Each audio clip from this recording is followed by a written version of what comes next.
नमस्कार, स्वराज एक्सप्रेस की खास पेशकश में आप सभी का बहुत बहुत स्वागत है और मैं हूं आपके साथ दिशा। सरकारी स्कूल और सरकारी स्कूलों में मिलने वाली शिक्षा अक्सर सुर्खियों में रहती है और ज्यादातर समय अपनी बदहाली के चलते ही सुर्खियां बटोरती है। अब एक बार फिर मध्य प्रदेश की स्कूली शिक्षा चर्चा में आ गई है। दरअसल शिक्षा मंत्री ने प्रदेश में स्कूल शिक्षा का रिपोर्ट कार्ड जारी किया है, जो ये बता रहा है कि मध्य प्रदेश में बड़े शहरों में सरकारी स्कूलों में शिक्षा का स्तर गिरा है, लेकिन ठीक इसके उलट छोटे शहर शिक्षा के स्तर में सुधार कर रहे हैं। आखिर इसके पीछे वजह क्या है? क्यों शिक्षा के स्तर में ये उतार चढ़ाव देखने को मिल रहे हैं? आज हम इसी पर चर्चा करेंगे। शिक्षा के क्षेत्र से जुड़ा एक खास पैनल हमारे साथ जुड़ेगा, लेकिन उससे पहले देखिए ये खास रिपोर्ट। मध्य प्रदेश में गिरता शिक्षा का स्तर, रिपोर्ट में हुए चौंकाने वाले खुलासे। बड़े शहरों में शिक्षा का ग्राफ आया नीचे, छोटे शहरों ने सुधारा शिक्षा का स्तर। इंदौर जैसे शहर में शिक्षा का हाल बदहाल। मध्य प्रदेश में शिक्षा मंत्री उदय प्रताप सिंह ने प्रारंभिक शिक्षा 2023-24 का शैक्षणिक रिपोर्ट कार्ड जारी कर दिया, लेकिन रिपोर्ट के जारी होते ही कई तरह के सवाल खड़े हो गए। दरअसल रिपोर्ट साफ साफ ये कह रही है कि मध्य प्रदेश के शहरों में शिक्षा का स्तर गिरता जा रहा है। खासकर बड़े शहरों में प्रारंभिक शिक्षा का स्तर तेजी से गिर रहा है। जैसे तैसे छोटे शहर शिक्षा व्यवस्था की लाज रखे हैं। क्या कहता है शिक्षा का रिपोर्ट कार्ड? मध्य प्रदेश के बड़े शहरों में शिक्षा का स्तर गिरा। इंदौर रैंकिंग में फिसलकर 29 से 48 पर पहुंचा। सीधी ने 46 रैंकिंग से 12वें नंबर तक छलांग लगाई। छतरपुर, खंडवा और डिंडौरी टॉप 3 जिलों में शामिल। नरसिंहपुर जिला लगातार तीसरी बार 5वें पायदान पर। खुशी की बात यह है कि ग्रामीण क्षेत्र, रूरल एरिया बहुत अच्छा कर रहे हैं। कई जिले उनके अंदर कॉम्पिटिटिवनेस आई है और लगातार वो टॉप में रहने की कोशिश कर रहे हैं।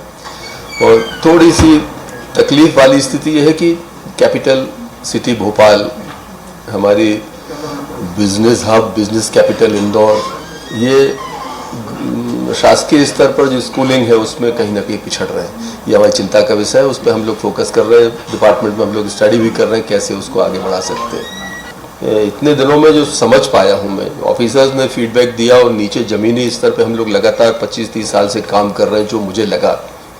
और हमारे मुख्यमंत्री जी इसमें 100% सहमत हैं। उन्होंने भी इस चीज़ को आगे बढ़ाने के लिए बोला है कि हमें डिजिटल वर्ल्ड की तरफ जाना चाहिए। तो जो छोटे जिले हैं उसमें प्राथमिक शिक्षा का माहौल इसलिए बढ़ रहा है क्योंकि टीचर्स बहुत मेहनत कर रहे हैं, लेकिन बड़े जो स्कूल्स हैं, बड़े जो क्षेत्र हैं, वहाँ पे प्राथमिक स्तर पे ज़्यादा बच्चों का जो ध्यान जा रहा है वो प्राइवेट स्कूलों पे है। जैसा हमारे संज्ञान में आता है कि अधिकतर जो एडमिशन्स हैं वो प्राइवेट स्कूल हैं, सरकारी स्कूल में कम है। तो हो सकता है आंकड़ों में उसको लेकर ऐसा दिख रहा हो, क्योंकि अधिकतर जितने भी बच्चे हैं, थोड़ा भी मध्यम क्लास परिवार होगा या लोअर मिडिल क्लास होगा, वो सब अपने बच्चों को प्राइवेट स्कूलों में डालते हैं। तो बच्चों को हम कितना स्ट्रेस फ्री करके, पेरेंट्स को कितना मोटिवेट करके बेहतर शिक्षा को ला सकते हैं, उस जो शिक्षा है उसको कितना बेहतर बना सकते हैं, इसमें आयोग और सरकार अपने लगातार प्रयास कर रहा है। जिलों में शिक्षा का स्तर जानने के लिए कई बिंदुओं के आधार पर रिपोर्ट तैयार की जाती है। मुख्य रूप से बच्चों के एडमिशन, स्कूलों में उनका ठहराव, एजुकेशन का स्तर, शिक्षकों का व्यावसायिक विकास, स्कूलों में मिलने वाली सुविधाएं जैसे 7 मुख्य भाग हैं। विभाग जो है लगातार अपनी पॉलिसियां बदल रहा है। पिछले साल में देखा जाए तो हर साल 2-3-4 तरह की पॉलिसी आ जाती है और उसमें शिक्षक भ्रमित हो रहा है। इस कारण से ये शिक्षा में गिरावट आ रही है। उसका कारण ये है कि छोटे जिलों में इस टाइप की एक्टिविटीज़ कम होती हैं। जैसे भोपाल राजधानी है तो यहाँ पे कहीं बाल रंग हो गया, कहीं गेम्स हो गया, कहीं कुछ हो गया। जितने भी आयोजन होते हैं सब में टीचरों को झोंक दिया जाता है। आपको उस पर कहीं काबिल है? नहीं, शासन स्तर से आदेश हुए हैं, लेकिन धरातल स्तर पर उनका पालन नहीं हो पा रहा है। अधिकांश समय ये रहता है कि ऊपर से आदेश तो कर दिए गए, खाना पूर्ति कर लेते हैं हमारे अधिकारी, और लेकिन निचले स्तर पर शिक्षक जो है वो ही पूरे समय गैर शैक्षणिक कार्य में लगा रहता है, वो उसका ध्यान ही नहीं देता। और एक शिक्षा विभाग में एक बड़ा दुर्भाग्य का कारण है कि हमारे यहाँ नवाचार ज़्यादा हो रहे हैं। यानी जिन टीचर हर समय समय पर कुछ ना कुछ नया कुछ चलता रहता है। एक चीज की एक प्रशिक्षण हो नहीं पाता, टीचर दूसरे प्रशिक्षण में चला जाता है, नई तरह से पढ़ाने की पद्धति उसको सिखाई जाती है। यानी हम ये कहते हैं कि पूर्व में भी हमारे टीचर्स जो थे पढ़ाते थे, एक पैटर्न था, पूरा समय वो बच्चों के बीच में रहते थे, अब रह भी नहीं पाते हैं। और इसलिए ये पूरा जब तक ये नवाचार बंद होंगे, प्रयोग यानी जो नवाचार के प्रयोग किया ये तब तक बंद नहीं होंगे, शिक्षा का स्तर नहीं चलता। रिपोर्ट के मुताबिक बड़े शहरों में शिक्षा का स्तर गिरा है।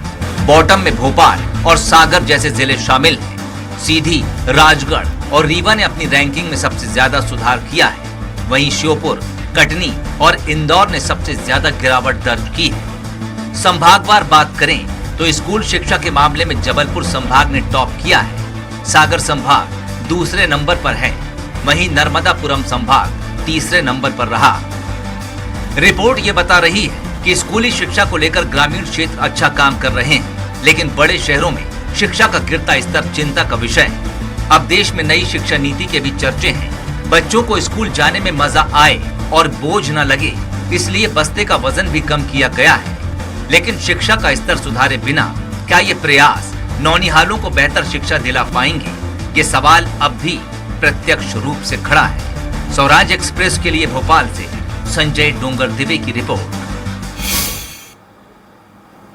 तो अब इसी मुद्दे पर ज्यादा चर्चा करेंगे। मेरे साथ भोपाल से संवाददाता संजय डोंगर जुड़ चुके हैं। संजय, अब मैं पूछना चाहूंगी आपसे, ये जो रिपोर्ट है, ये जो पूरा मुद्दा है शिक्षा को लेकर कि मध्य प्रदेश में स्कूलों की शिक्षा है, जो शिक्षा का स्तर है वो गिर रहा है, तो इस रिपोर्ट की ग्राउंड रियलिटी क्या है? आपने जरूर कुछ स्कूलों के सर्वे किए होंगे, कई स्कूलों में गए होंगे, तो आपने क्या जाना कि क्या समस्याएं हैं वहां पर जिनकी वजह से शिक्षा बदहाल है?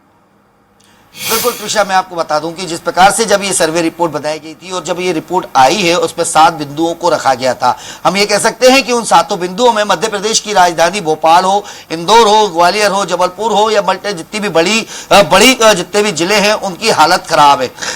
7 बिंदुओं पर कहीं ना कहीं मध्य प्रदेश के इन 4-5 जिलों में काम नहीं होता है। भोपाल की बात की जाए तो भोपाल में, मैं भोपाल की राजधानी में ही कई स्कूल ऐसे हैं त्रिशा कि आज भी वहां पे बच्चों को टॉयलेट जाने के लिए भी ऊपर छत नहीं है, नल नहीं है, या उनको ये कह लिया जाए उनकी स्कॉलरशिप की जो काम आते हैं उनके लिए वहां पे टीचर्स कर नहीं पाते, समय पे उनके काम नहीं हो पाते हैं। एडमिशन को लेकर बात की जाए तो एडमिशन के लिए जिस प्रकार से सरकार ने योजनाएं चलाई थी कि टीचर्स बच्चों से संपर्क करेगा, उन्हें स्कूल तक पहुंचाएगा, या बच्चे जो ड्रॉप कर रहे हैं उनका क्या कारण है, उनको क्यों स्कूल नहीं पहुंचा पा रहे हैं, तो इन सारी चीजों को लेकर भी सरकार ने अपनी तरफ से तो जरूर आदेश निकाले थे। लेकिन अगर ग्राउंड पे बात करूं मैं राजधानी या मल्टी सिटी से, भोपाल की जितनी भी भोपाल के साथ जितने भी बड़े शहर है उनमें सबसे बड़ा कारण अगर मैं देखता हूं तो त्रिशा, तो सबसे बड़ा कारण आता है यहाँ पे जो टीचर्स हैं वो टीचर काम करने के लिए बिल्कुल ये कह सकते हैं कि उत्साहित नहीं होते हैं। क्यों? कारण यही है त्रिशा की यहाँ पर जितनी भी बड़ी सिटी है यहाँ पर या तो किसी IAS की पत्नियां होगी, या भाई होगा, भाभी होगी, किसी नेता की भाभी होगी, बहन होगी, या कोई भी होगा। यहाँ तक कि अगर IAS अधिकारी के लिए जाए जो थोड़ा पहुंच वाला होगा वो इनमें अपने टीचर्स परिवार के अपने सदस्यों को ले आता है। उनको मैंने ये भी देखा टिशा कि हम भी सरकारी स्कूल से पढ़े हैं, तो सरकारी स्कूल में हमने वो भी समय देखा है कि टीचर इन बच्चों पे जब ध्यान रखता था कि लंच के बाद कौन सा स्टूडेंट स्कूल में नहीं है, इन चीज़ों का ध्यान रखा जाता था। लेकिन आज के समय देखूँ मैं टिशा, तो आज कई स्कूलों की हालत बेहाल है। मध्य प्रदेश राजधानी में भी अगर जैसे बताते हैं, कई बार अधिकारियों से बात की गई तो अधिकारी कहते हैं कि समय समय पर टीम जाती है, वहां पे सर्वे करती है, उनकी जानकारियां लेती है, लेकिन अभी तक त्रिशा राजधानी के साथ बड़े शहरों में अभी तक किसी भी नामी जो टीचर है उनके ऊपर किसी प्रकार का एक्शन नहीं लिया गया है। सिर्फ वो अपनी सुविधाओं के लिए स्कूल पहुंचते हैं। यही सबसे एक बड़ा कारण लगता है कि जो शहर है, बड़े शहर हैं, उनमें टीचर्स खुद का इंटरेस्ट नहीं लेते हैं चाहे किसी भी कामों के लिए, तो इस कारण से ये शिक्षा का स्तर गिरता जा रहा है। त्रिशा, अगर आप जाएं कभी मॉर्निंग का जो सुबह की स्कूल होती है या जो दोपहर में बच्चे निकलते हैं उनसे आप जानेंगे तो वहां पे आपको जो 50 टीचर रहते हैं, लेकिन मात्र 3 से 4 टीचर आपको ऐसे लगेंगे जो शिक्षक जो स्टूडेंट है वो खुद कहेंगे कि हाँ ये टीचर्स हमें अच्छे से पढ़ाते हैं, जो सही में बच्चों को ज्ञान देते हैं और अपने विषय का पूरा काम करा लेते हैं। लेकिन कई शिक्षक है कि सिर्फ जी अपनी बिल्कुल। इच्छाओं तो की घर है। जैसा कि आपने बताया, ये कई मुख्य कारण है जिसकी वजह से शिक्षा का स्तर लगातार गिर रहा है मध्य प्रदेश में। शुक्रिया जुड़ने के लिए और जानकारी साझा करने के लिए। अब इसी पर और भी ज्यादा चर्चा करेंगे। इस चर्चा को आगे बढ़ाने के लिए मेरे साथ एक खास पैनल जुड़ा हुआ है। कमल विश्वकर्मा, आप पालक संघ के अध्यक्ष हैं, आपका बहुत बहुत स्वागत है स्वराज एक्सप्रेस में। सुभाष सक्सेना जी, आप शिक्षाविद हैं, आपका भी बहुत बहुत स्वागत है। प्रमोद पटेरिया जी, आप भी शिक्षाविद हैं, आपका भी बहुत बहुत स्वागत है। आप सभी का बहुत स्वागत है स्वराज एक्सप्रेस में। तो इस चर्चा को मैं आगे बढ़ाऊंगी। सबसे पहले कमल जी, मैं आपका रुख करना चाहूंगी। आप अध्यक्ष हैं और आपको क्या लगता है इस पूरे मुद्दे में, ये जो समस्या आ रही है, शिक्षा का स्तर मध्य प्रदेश में गिर रहा है, आप इसको किस तरह से देखते हैं? क्या लगता है कि क्या कारण है, क्या मुख्य कारण है जिसकी वजह से शिक्षा इतनी बदहाल है? देखिए, शिक्षा का मुख्य कारण ये है, मध्य प्रदेश सरकार शिक्षा का नेतृत्व करती है। पिछले 20 वर्षों से लगातार शिक्षा का स्तर गिरता जा रहा है। मैं राजधानी भोपाल में रहता हूं, तो राजधानी अगर भोपाल की बात करूं तो पिछली बार जो रिपोर्ट कार्ड ये जारी करते मंत्री महोदय जी, जो इस बार की है, पिछली बार 33वें नंबर पर था भोपाल, अब बढ़कर वो लगभग 43वें पहुंच गया। तो इससे ये पता लगता है कि एक साल में हम सीधा मतलब 33 से अगर 44 पे पहुंच रहे हैं तो 11 और हम खिसक गए। तो कहीं ना कहीं जाकर मध्य प्रदेश की राजधानी होने के बाद मुख्यमंत्री यहां पर होते हैं, शिक्षा मंत्री यहां पर होते हैं, संचालनालय यहां पर होते हैं, शिक्षा के पीएस यहां पर होते हैं, इसके बाद भी भोपाल की स्थिति यह है कि 43वें नंबर पर जाकर हमारा खड़ा हो गया। दूसरी चीज मैं बताना चाहूंगा, हमारे मध्य प्रदेश के जो भोपाल राजधानी में ऐसे कई स्कूल हैं जहां एक एक टीचरों पे स्कूल चल। राजभवन के पीछे एक सरकारी स्कूल है, लगभग 8वीं के तक है, उस स्कूल में एक टीचर वो चला, जबकि वो राजभवन की बाउंड्री से लगा हुआ। तो इससे यह एहसास होता है कि हमारे मध्य प्रदेश में शिक्षा के लिए शिक्षा विभाग और शिक्षा मंत्री जी कितने गंभीर हैं। तो कहीं ना कहीं अगर आज अगर 74,000 स्कूल चल रहे हैं शिक्षा के क्षेत्र में, तो 6,000 स्कूल तो उनमें से ऐसे है कि जहां एक भी टीचर नहीं है। तो भगवान के भरोसे तो इन्होंने शिक्षा की छोड़ दी। और हम बात करते हैं हम विश्व गुरु बन जाएंगे, बात करते हैं कि हम मध्य प्रदेश को नंबर 1 बनाएंगे, बात करते हैं हम मध्य प्रदेश में शिक्षा का स्तर बढ़ाएंगे। तो एक कहीं ना कहीं जाकर शिक्षा के प्रति शिक्षा विभाग गंभीर बिल्कुल नहीं है। और इस तरह से अगर नहीं रहा गंभीर तो आने वाले समय में, और शिक्षा विभाग तो यह चाहता है कि शिक्षा टोटली अशिक्षितों में कन्वर्ट हो जाए, तब जाके मध्य प्रदेश विश्वगुरु बनेगा। जी कमल जी, चूंकि आप अध्यक्ष हैं पालक संघ के, जैसा कि आपने बताया कि शिक्षा विभाग तो जैसा कि बिल्कुल इंटरेस्टेड ही नहीं है इस मामले में कि शिक्षा का स्तर बढ़े, तो लेकिन क्या आपने कोई तरीके की शिकायतें की हैं कि जो समस्याएं स्कूलों में आ रही हैं जिसकी वजह से ये हो रहा है, तो क्या आपने इस मामले को संज्ञान में लेते हुए शिकायतें की? क्या कोई जवाब शिक्षा विभाग से आया जिसके आधार पर आप ये कह रहे हैं? बिल्कुल, कहीं ना कहीं जाकर हम लोगों ने सैकड़ों ज्ञापन दिए और सैकड़ों सुझाव भी दिए हैं, लेकिन सरकार क्या करती है, जैसे हमने कोई भी सुझाव दिया तो उस पर तुरंत इंप्लीमेंट नहीं करेगी। लगभग 8, 9, 10 महीने बात करेगी। मतलब हम बात करेंगे जुलाई की और सरकार बात करेगी मार्च में आके, ताकि पूरा सत्र पूरा हो जाए। तो सरकार का ये रवैया ये समझ में नहीं आ रहा है कि अगर हमने आपको जून में ज्ञापन दिया है और उस विभाग में अधिकारी बैठे हुए हैं और अधिकारी उसको जून की जगह उसको जुलाई तक उसको इंप्लीमेंट करके दें, क्रियान्वयन करके दें, लेकिन उसको ऐसे चलाएंगे ज्ञापन को या सारी चीजें ताकि 10 महीने शिक्षा के पूरे हो जाएंगे, लेकिन उस पर कोई काम नहीं होगा। चलिए ठीक है कमल जी, अब एक बार फिर से लौटूंगी मैं आपके पास। अब मैं रुख करना चाहूंगी सुभाष जी आपका। सुभाष जी, आप बताइए, आप इस पूरे मामले को कैसे समझते हैं? आपका क्या एंगल है इसके ऊपर? क्योंकि जो हमारी रिपोर्ट है जिसको हम पेश कर रहे हैं, जिसके आधार पर हम ये बातचीत कर रहे हैं, उस रिपोर्ट में एक बड़ा खुलासा सामने आया है कि जो बड़े शहर है उनका जो शिक्षा स्तर है वो बेहद गिर गया है। छोटे शहर तो फिर भी बहुत अच्छा प्रदर्शन कर रहे हैं, जिन शहरों से उम्मीद भी नहीं है वहां पर अच्छा प्रदर्शन हो रहा है। तो छोटे और बड़े शहरों के बीच में इतना बड़ा अंतर कैसे?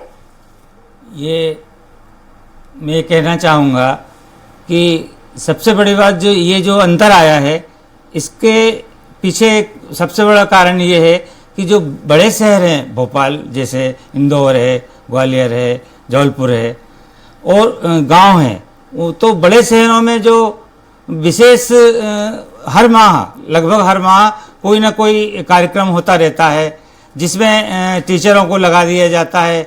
जैसे ज़्यादातर कामों में टीचरों को, हर काम में टीचर, जैसे पिछले उसमें देखा जाए तो कोरोना में सब टीचर लगे हुए थे, और जो भी बीएलओ का काम पूरे साल टीचरों, स्कूल में टीचर जरूर हैं देखने को, जैसे भोपाल सिटी की बात करूं, टीचर जरूर हैं, लेकिन वो कहीं ना कहीं निर्वाचन के कार्य में लगे हुए हैं, वो पढ़ाने के नाम पर कुछ नहीं कर रहे हैं।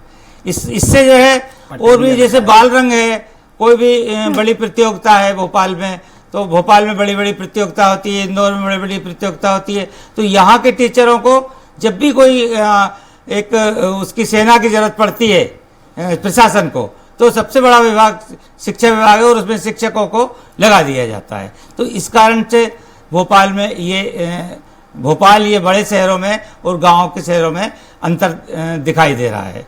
और सबसे बड़ी बात यह है, जब से ये सर्व शिक्षा अभियान अपने मध्य प्रदेश में लागू हुआ है, तब से ये शिक्षा का स्तर पे गिरावट आ रही है, क्योंकि जो राज्य शिक्षा केंद्र है वहाँ पे हर साल में कम से कम 4 योजनाएं ऐसी नई नई आ जाती हैं, और एक योजना को टीचर जैसे तैसे सीखने की तरफ बढ़ता है, और तभी जो है दूसरी योजना आ जाती है। तो सबसे बड़ी बात यह है कि यहाँ के जो अधिकारी हैं, जो ऑफिसों में बैठे हैं, उसमें बैठे हैं अपने सुविधाओं में, वो अपने हिसाब से योजनाएं बनाते हैं। उनको ये नहीं मालूम है कि धरातल पर कितनी उनको समस्याएं आती है। जहाँ तक प्राथमिक शाला और मिडिल स्कूलों की बात है, वहाँ पे बिल्कुल व्यवस्था नहीं है, साफ सफाई की कोई व्यवस्था नहीं है।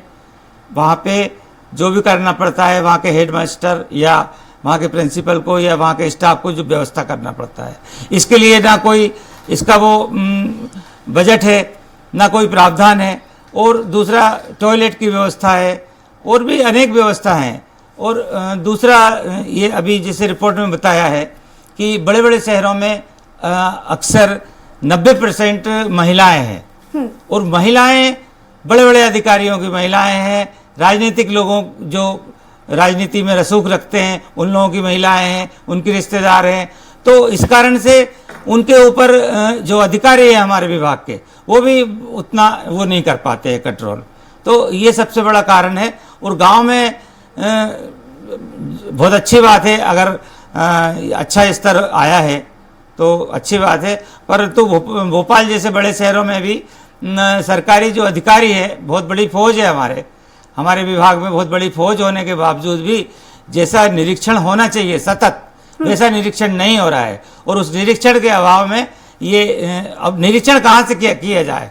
मालूम चला कोई अधिकारी वहां पर आया, मालूम चला कि 6 टीचर में से 5-4 टीचर बीएलओ में लगे हैं। बिल्कुल सुभाष जी, तो कुल मिलाकर आपने जो बताया है उसके मुताबिक मैं ये समझ सकती हूँ कि शायद आप प्रशासन को कहीं ना कहीं इसका जिम्मेदार ठहराते हैं। प्रबोध जी, आप बताइए, क्या आपको ये नहीं लगता कि सिर्फ प्रशासन की ही गलती नहीं है, लेकिन जो अध्यापक है, शिक्षक है, वो भी कहीं ना कहीं जिम्मेदार हैं इसके लिए? क्योंकि अगर शिक्षक ही इंटरेस्टेड नहीं है पढ़ाई करवाने में, तो स्तर कैसे अच्छा होगा, कैसे बढ़ेगा स्तर शिक्षा का?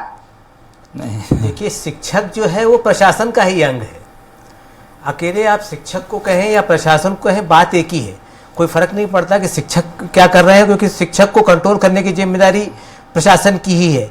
और शिक्षक जो है खुद करना नहीं चाह रहा है, तो इसके लिए प्रशासन को भी ये देखना पड़ेगा कि क्यों नहीं करना चाह रहा है।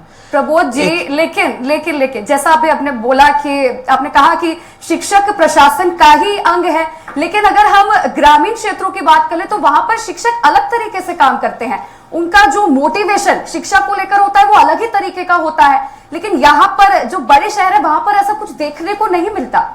जी बिल्कुल सही बोल रहे हैं आप, लेकिन क्या यहाँ पर तो क्या सुविधाएं मनोरंजन के अलावा कुछ नहीं होता है।